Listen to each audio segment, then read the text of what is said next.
Le but de cette série de shorts est de revenir sur des notions que j'ai développées dans la saison 1 du podcast. C'est quoi un champ d'information?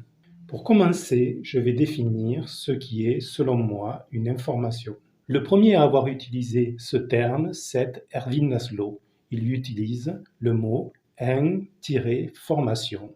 J'ai repris ce concept et pour mieux le définir, je me suis appuyé sur les travaux de Stéphane Cardino et les champs de torsion. D'ailleurs, la notion champ d'information est le titre de mon premier livre.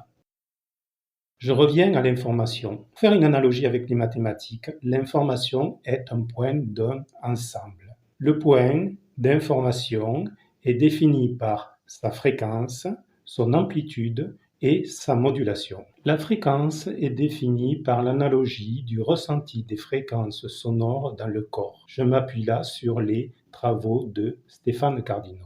L'unité est donc le Hertz, comme pour les fréquences sonores. La fréquence d'un point correspond donc à une partie du corps, une dorsale par exemple. L'amplitude correspond à la quantité d'énergie du point. Cela reprend l'idée des champs de torsion. En termes d'effet, cela se traduit par l'intensité du ressenti. La fréquence d'un point est modulée, comme en transmission radiophonique. Il y a 4 types de modulation. Chaque type de modulation correspond à une texture du ressenti. Si je définis une information est un point d'un ensemble qui est défini par sa fréquence, son amplitude et sa modulation. En termes d'effet, cela va donner une zone dans le corps, une intensité et une texture du ressenti. Le point d'information n'est jamais seul, il fait partie d'un ensemble. Cet ensemble, nous l'appelons le champ d'information. Un champ d'information est un ensemble d'informations cohérentes. Par cohérente, je veux dire que le champ d'information raconte une histoire. Un médium ne fait que lire l'histoire que raconte le champ d'information d'un défunt. Le champ d'information, c'est ce que l'on peut ressentir. Il occupe tout l'espace, il n'a pas de forme.